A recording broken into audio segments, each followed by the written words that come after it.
All right. In this video, I want to talk about another group under NPD. NPD is narcissistic personality disorder. I've made videos talking about this, about narcissism, narcissists, and other such things. And you can look it up if you're not familiar with it. But it's basically a mental disorder. And it may actually be attached to demon oppression or demon possession, as in these people are heavily influenced by the devils, the evil spirits, or they're actually possessed by one or more of them. And that's why they are the way they are. It's kind of like Jesus with the 12 apostles. He said, I chosen you 12 and one of you is a devil. Right? That would be someone that has like NPD. Just as an example, like the wheat and the tares, which is something I wanted to bring up here to talk about this other group that's under him, under this. I guess I'll write this down first, is that there's these what are called flying monkeys. And these are ones you got to watch out for because they are not the narcissists themselves, right? But they're people under the influence of them, right? So if you have a social group, whether it's a family or friends, and the main person there that keeps everybody, under their thumb, or everybody's glued to it and attached to them in some way, that's the person with narcissistic personality disorder. And everybody else under them ends up becoming the flying monkeys, where when somebody who's under this influence, so they were part of the family or they're part of the social group, well then they start to see that the person's a narcissist, and they're like, okay, well, I'm just going to disconnect. So they disconnect. So what ends up happening is the person with NPD no longer can have influence over that person, but they don't want that, right? It's kind of a messed up mindset where they're thinking, well, if I had you under my thumb once, you have to stay there. And since you're trying to get away and be not under my thumb, I got to do everything to keep you under my thumb, and they can't just let it go, right? It's like you can see you're exposing the delusion by not partaking of it.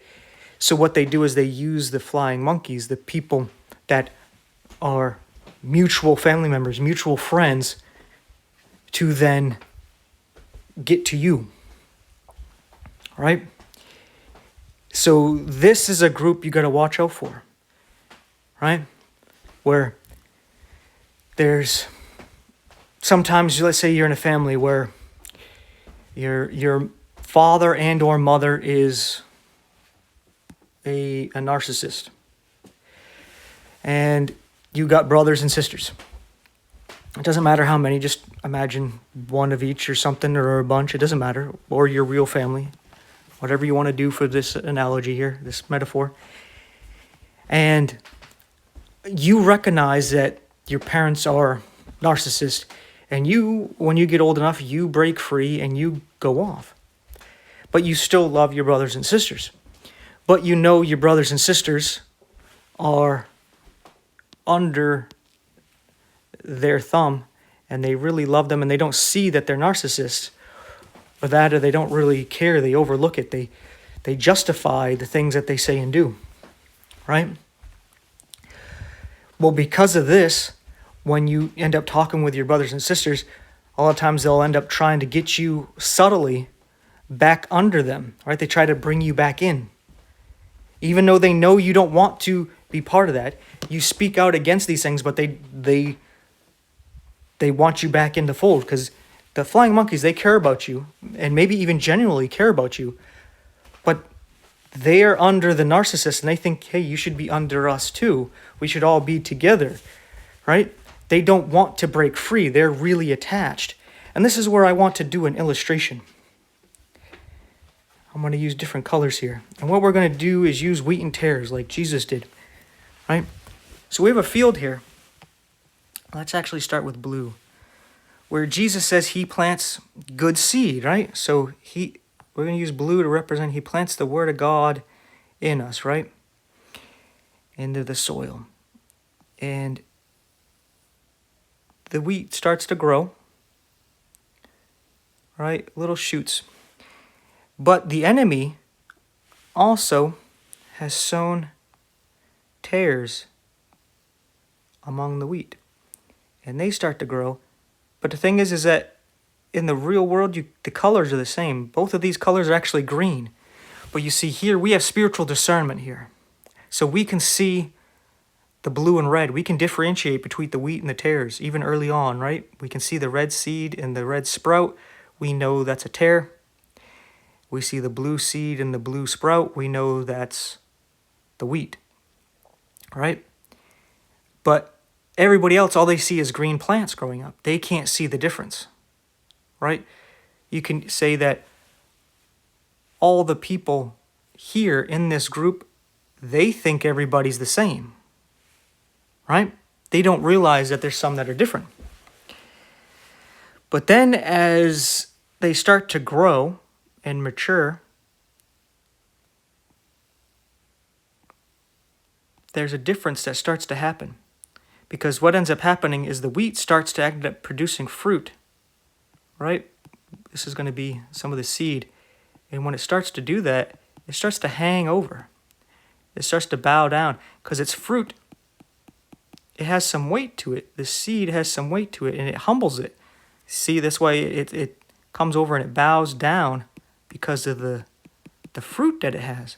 Because it's actually true fruit. It's genuine, as in when the wheat does something for you, it's not expecting anything in return. It's doing something good for you because they want to do something good.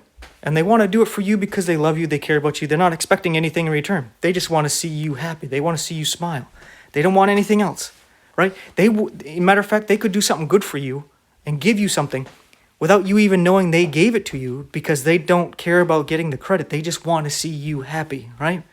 Just as an example of, being genuine, right? They truly care. They truly love, right?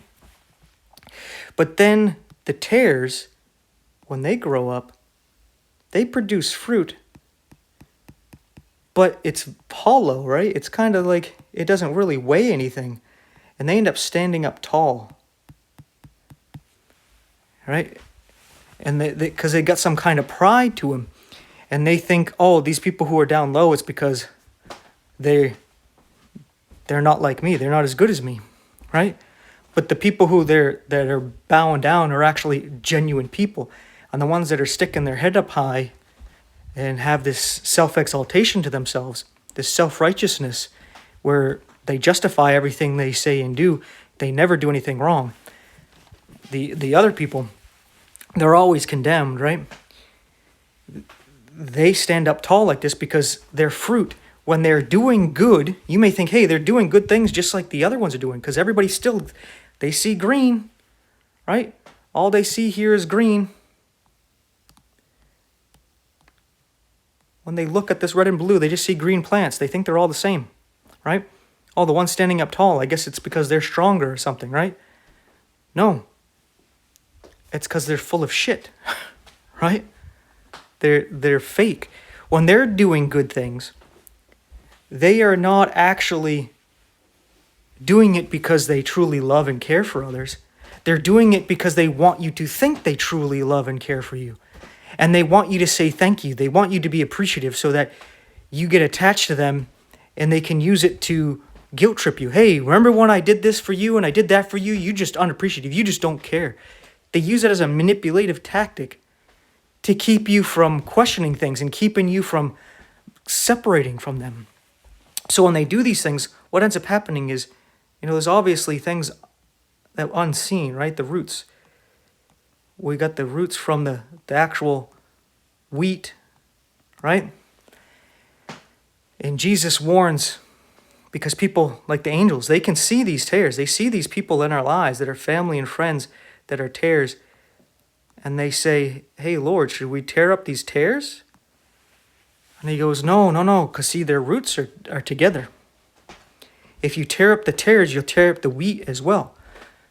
Because you see, this down here at the bottom is the attachments, the emotional attachments that you have to these people. And if you're not going to break free from that, they're going to have an influence over you and be a burden to you, right? And with these people, what it'll be is where you love them and care about them, so you try to reason with them, you try to reach them. But you see, they know that's what you're going to try to do, but they don't care, right?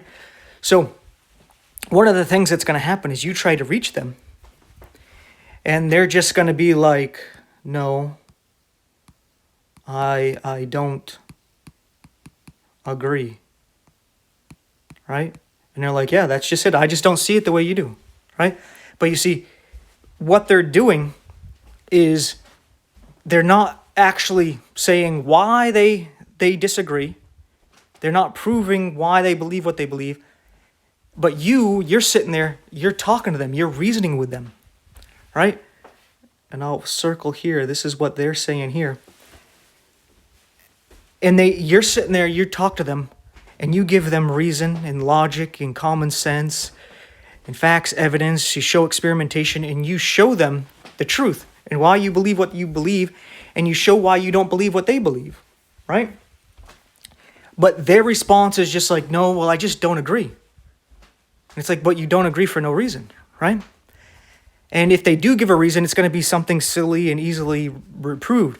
But you see, they know the truth, they just don't care.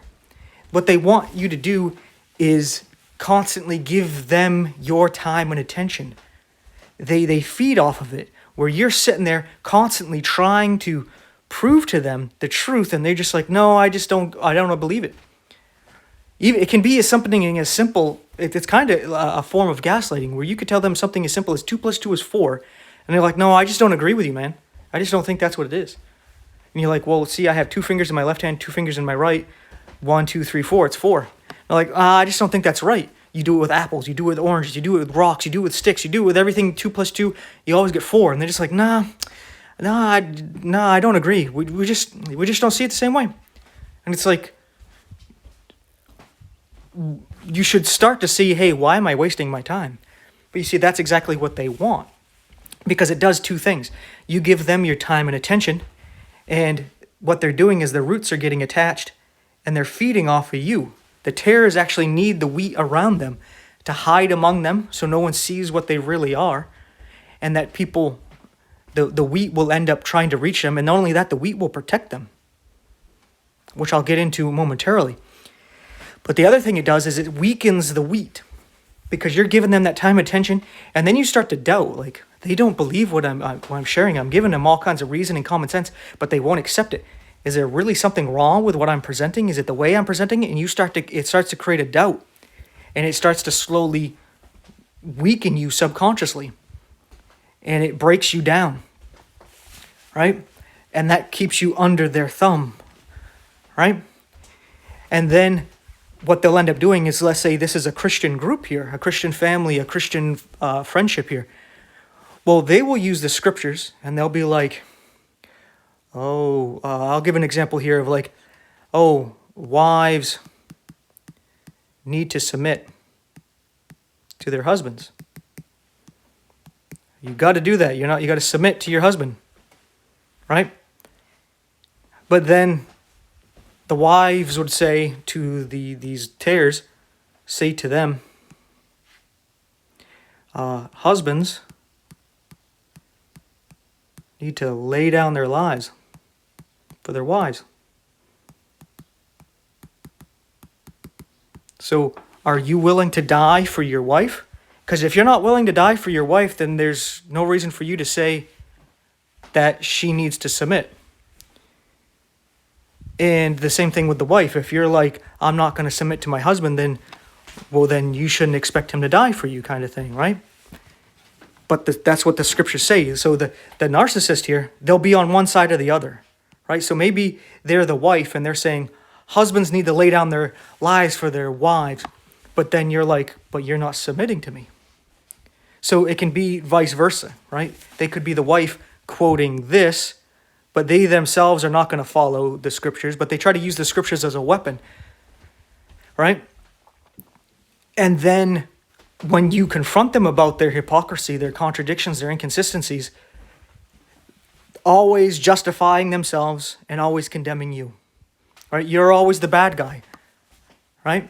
And what they'll end up doing in these arguments is a lot of times they'll just end up trying to cause a fight and a lot of strife, because what they try to do is they try to get emotional responses. They try to get into emotions. So instead of actually focusing on the actual evidence, the facts of, let's say, them being a hypocrite, instead they'll start trying to say things that they know push your buttons to try to get you to say something like, let's say, drop an F-bomb. Let's just use something simple. And they're like, oh, whoa, you just dropped an F-bomb. You're supposed to be a good Christian and you just dropped an F-bomb there. Oh, and now all of a sudden the subject is off of them and on you and about how you're not a good person. Look at you do. But you see, they tried to provoke that out of you to get a distraction. All right? Now I'm getting back into the NPD stuff here and not so much into the flying monkeys. So let's get back into that. So let's say one of these tares, this is why Jesus said they had to grow together, because you see, once they mature, the wheat and the tares, they are distinguished. You start to be able to see the subtle differences between the two. And you start to see the red and the blue. You don't see them as green anymore.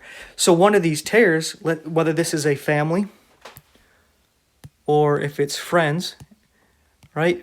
It doesn't matter.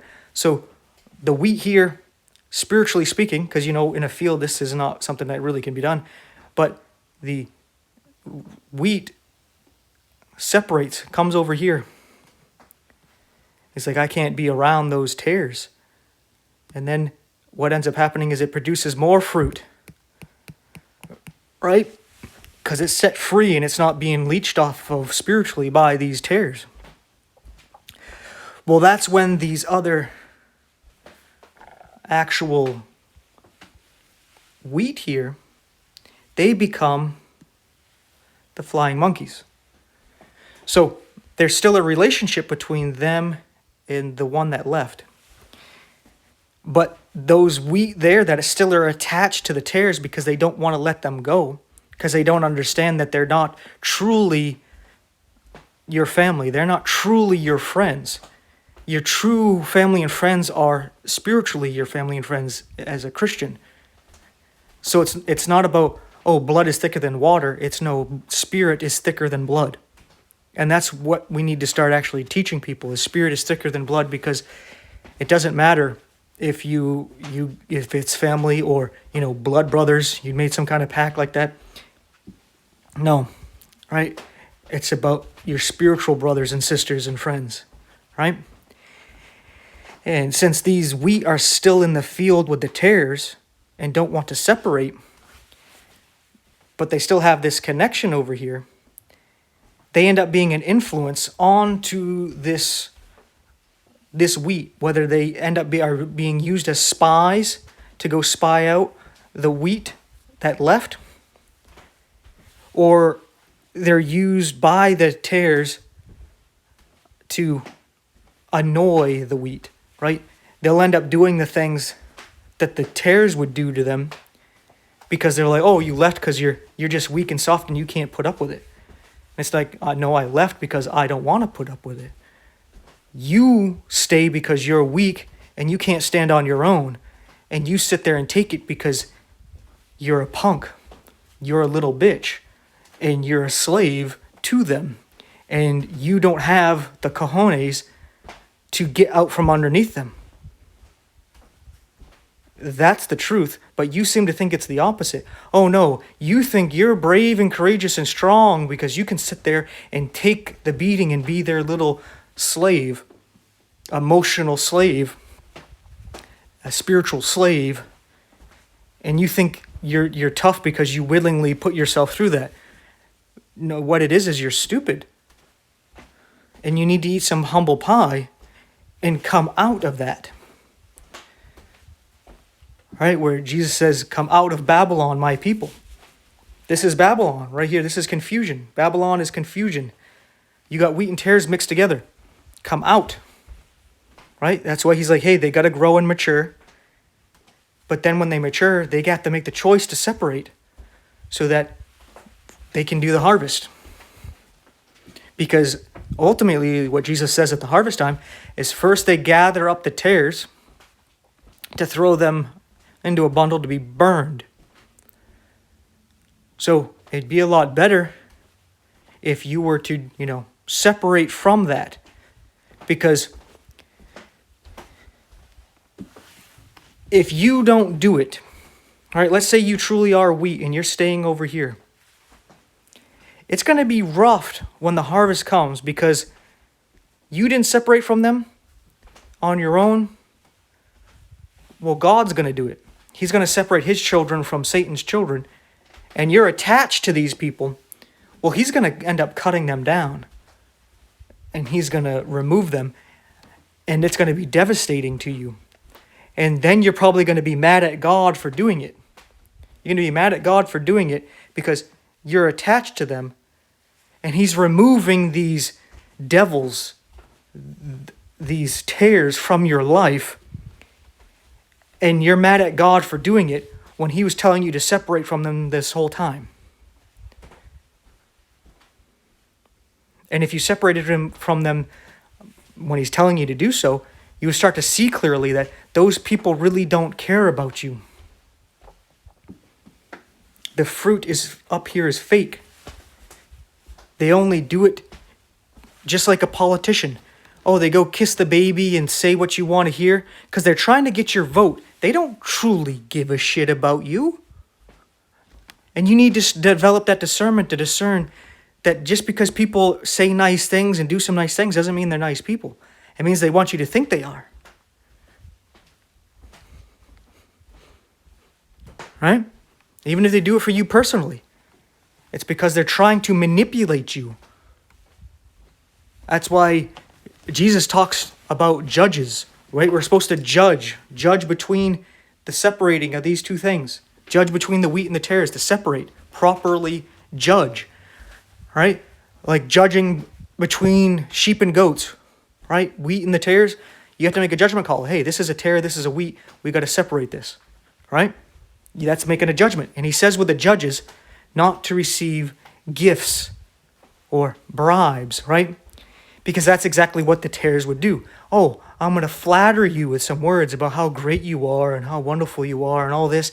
And then give you some gifts. Why?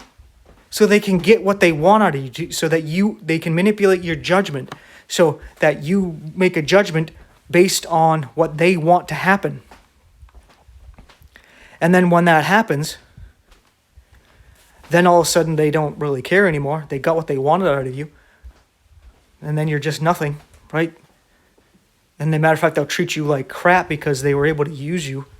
And they got what they wanted, and now they basically will spit on you and try to walk on you. Right? So, yeah. Not everybody who says nice things and does nice things for you really cares about you. And I think a lot of people should understand that, especially I think women.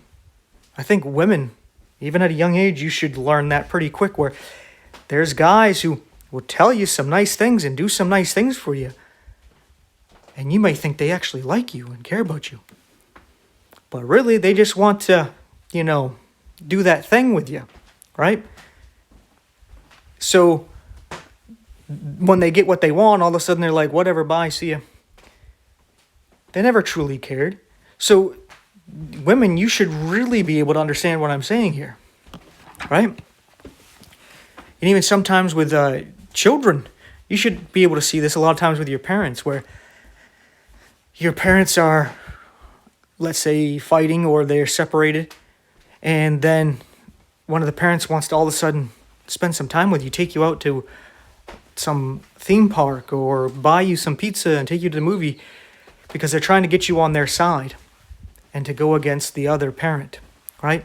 It's not because they truly care about you and want to spend time with you. They're trying to manipulate you and get your emotional attachment to them to be on their side to fight against your other parent. Where if they truly cared about you, they wouldn't put you in that position to choose between your father and mother and what have you, right? They wouldn't do that. Just as an example, it doesn't mean everybody who does these things is one of these. It could be that they're one of these, because flying monkeys will end up taking on the characteristics of the narcissist because of their influence, whether they grew up with them or they're friends with them. Those characteristics will rub off on them, right? Because the roots are connected down here. So they'll end up acting like them. And that's why the tares want the wheats there. Because when you have the wheats acting like the tares, then you can't tell which one's which. Right? Well, if you just see green here instead of the red and the blue, and they're all acting the same way, well then those tares are hiding pretty well, right? They're camouflaged. But if you separate from them, all of a sudden you're producing fruit. You're not acting like them anymore. All of a sudden you can tell the difference and easily see, oh, well, here's a wheat. Over there's a tare. All right, now we can see the difference. And that's why they don't want you to go out like this. Because then they're exposed. They want to make it seem as though you need them. They try to get you under their thumb. You need us, whether it's financially, emotionally, or socially, or whatever it is. But in reality, they need you. And that's why they're trying to get you under their thumb. Because they need you. Just like a farmer. The animals, the horses and the cows, they can go, even the pigs, go live off in the wild, right?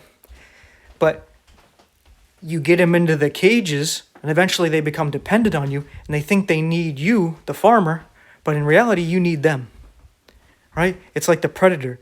The lion needs the lamb, or they don't generally eat lambs, but the animal, the gazelles and what have you, they need those animals.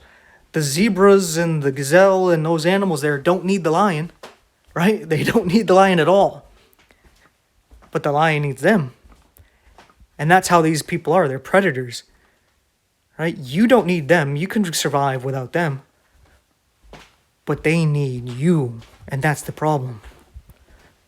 And if you're on your own, and that just means you're going to become stronger because they can't weaken you. They can't drain you. You become spiritually stronger. Then they're not going to be able to get you under their thumb anymore because you're just too strong without them. Too full of the Spirit of God. So, with all that being said, I think that wraps it up. If you enjoyed this video and the other videos I put out there, please take a moment to pray to our Heavenly Father that He keeps all of us, His children and His servants going, and He keeps the ministries going that He gives us stewardship over, that He would protect us until He comes and gets us. And hold on, I gotta sneeze here.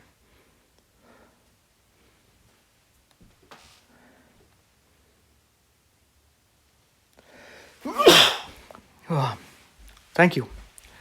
But yeah, that one took a while to actually, I was like, is it gonna come? Is it gonna go? What's it gonna happen here? But anyway, thank you for your patience there. Hope you pray that He does this for us. And just an amen in Jesus' name should be all we need. But if you want to help out me in this ministry, please like, subscribe, hit the bell icon, share the video, share the channel, interact in the comment section. These things help. I know there's people saying they've been hitting thumbs up and it's not working. And I went and checked the videos and there's no thumbs up. So, thank you for trying. I just seem to be shadow banned everywhere. But if you want to help us some more, if you're a cheerful giver, there's 4 ways you can financially support in the info or description box there. That would be greatly appreciated. But any way you can help whether it's just watching the video all the way through like you did, or a quick little prayer, putting your own words into it as well, that would be awesome, because I know God will provide one way or another. So with all that being said, thank you so much for watching. Take care, and I'll see you in the next one.